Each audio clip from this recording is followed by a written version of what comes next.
Unlock your potential with a comprehensive suite of investing tools and expert education with GammaEdge. Start your free 14-day trial today. Without trying to use GEX ratio itself as a signal, but mainly as a qualifier, are there any times, reasons, or scenarios where you give least trust to it? Well, least trust. It depends on your time frame, right? And it depends on your risk exposure. But that's trading. That's not a signal. GEX ratio is a state, right? Do we agree on that statement there? Yeah, I do. So, if there's nothing moving the state, and I'm thinking IWM for month was like between 0.4 and 0.6. It would try to rally, maybe it'd go up a little bit, and it would fail back. You could just look at a chart of IWM, and it was just getting pounded into the ground. And, when it's below 1, when the GEX ratio is below 1, that's telling us effectively that people are bearish, right? That overall short-dated puts are dominating compared to short-dated calls. That can persist, and IWM prove that to us. And, you don't have to necessarily everybody going to one side of the boat, going down to 0.2 or 0.1. 0.6 is a healthy, values are going to drop, and it did. And I don't know, it was like in the August, September timeframe. And if you would have bought GEX ratio by itself without any other indicators, you would have been very unhappy. So I would say, those are scenarios where you're not seeing anything else confirm anything to the north side. Now, that being said, IWM was one of the heavily tested ETFs that we did. We did SPY, Q, and IWM. And in general, broad brush, this is the 6-inch paintbrush that you've got out, and you're painting the side of your house here. In general, the 0.6 is a good entry point. But like everything else that we do here, you're not going to, back up the semi truck and put all of your chips on that one position, and you will never hear us tell you to do anything like that. So you would, if you wanted to do something around the 0.6 and you thought it was starting to move throughout the day, you can run this, using that $E command, or you can even run GR, or you can run $S, and you get a real-time calculation, last that we knew, using the latest spot price to get GR, and then $GR will give you the history for it. If you think that it's starting to move up and you start increasing your long exposure, wonderful. You can get a little in, and then as it works in your case, you can go that way. IWM failed miserably. If you go in, far back it goes, right? If I were to $GR, IWM, and I'm going to run 180 days just to see what it pulls out of the database here. It's got to go do a lot of digging to get these numbers, so give it a second. There was clearly a point where the answer to your question is sure, it wasn't moving. Now, what we do find with Dan's work, which I think is really, really important, and he's been doing this in the market structure heat map. Yeah, there you go. You can see IWM's just been getting butt handed to itself there. It's even before that, before May, it looks like. Look at those numbers, right? So just you can back up. You can click on that. I put it in voice channel. I know I'm not supposed to run commanded voice channel, but for this I will. And you can see pretty clearly that the 0.6, although it did work, right? In the June timeframe, we did bounce in IWM, and then into July, August, we did bounce. You can also see, though, that you were being held back quite a ways. In fact, if we go back, let me try to go back maybe 10 here. What happens, or 240? Yeah, go 240. We'll see. You'll see that you were holding the 0.6 for a long time. And can you imagine buying IWM when it was down at 0.5, 0.4?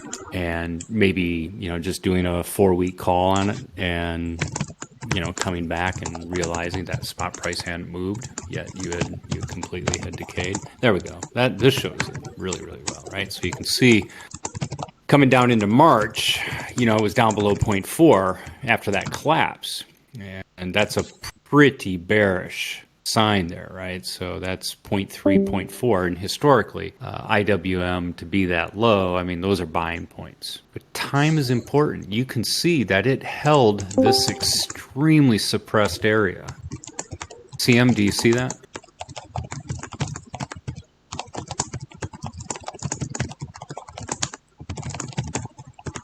So, like, all the way to June. You mean I'm sitting here talking for 10 minutes to you and you haven't been catching up on visuals? I'm telling you. Yeah, okay. Let's make sure here. Now, the point here is we multitask. Yes, we do. So pay attention here, CM. No multitasking. That last chart I plotted, the GEX ratio IWM 240, and you can see that it dropped in March. And it was below that 0.6 threshold. So that could be a signal that you'd want to start thinking about going long on that. But if you did so, you were going to get punished, right? IWM didn't move. And you can see that. In fact, depending on when you got in, you would have gotten a lot of heat, right, on price. So if you would have gotten into, you know, maybe a 4-week call, you would have been pretty pissed. And, you know, to answer your question, and this is directly directed at you because you asked the question, are there times where it can fail? Well, sure, right there on your screen in front of you. Bookmark it, copy it, whatever. So one thing that Dan is doing up in the market structure, he's also showing you the delta. And I haven't performed the study. I've collected the data. And so I've got data for, I don't know, probably back 150 days now that I put together. And the takeaway is this. Deltas, the movement of deltas, especially out of a red, where the left-hand plane and the right-hand plane are both put dominated, into something other than that. I don't care what it is, preferably out of the money, or even call dominated would be beautiful, green. Either of those tend to show a path to the north. Because why? OTM puts, OTM calls, shows speculation. Now, that's still a battle. The orange color on Dan's sheet. That's still a battle. But at least you have calls going in. That's what the OTM call dominance above you means. And that is a necessary but not sufficient condition to move up. So when you start seeing the puts panic, we have green, which means in the money calls below us and out of the money calls above us, prices tend to move upward. And I would dare say if we went back and reconstructed the data for June and July in that IWM chart, probably saw the same movement when we moved up. No, this is not noise. This is not at all noise. No, James, you're not missing a screenshot. This is not at all noise. There's no noise here. It's all in the voice channel, and I'm talking about that GEX chart here. All right, you guys should be able to see my screen. You see my screen now? Yeah, we got it. All right. So this area right here is what I'm talking about, right? So we got a collapse in IWM, GEX ratio is below 0.6, and there's a lot of information we've published that says this is your buy zone. But this is why we say don't get out over your skis, right? You can hold this position and it goes up, it does. In fact, the deeper GEX ratio it is, the more it tends to move, right? But it takes time. Market conditions, all sorts of stuff weighed in. So if you don't have time or whatever, you could be solely disappointed. Could have bought when it was here at 0.6, and you can see prices continuing down right here. And you would have been really upset.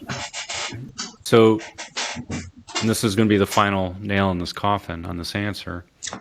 Yes, GEX ratio can fail, no question. But think about what GEX ratio is telling you. This is not a pure TA signal. This is an indication of the battle that's being fought right now. And it's literally, if it's below 1, there are more short-dated puts in control than there are calls. Now, you don't know the delta state of that. Know if those puts are above, below. You don't know moneyness, and moneyness matters. So it's important for us to have context, and that's where Dan's work. I don't think he's posted the recent stuff for Friday, but this is where Dan's work comes in and plays a really, really key spot. And for instance, here, right?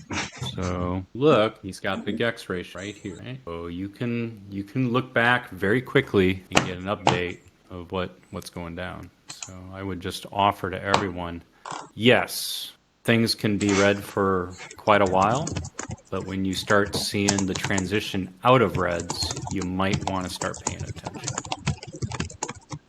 And then the same thing, things can be green for quite a while. And then when you start seeing a reversal out of green into the yellows and finally into the reds, you want to pay attention. And you can play both sides.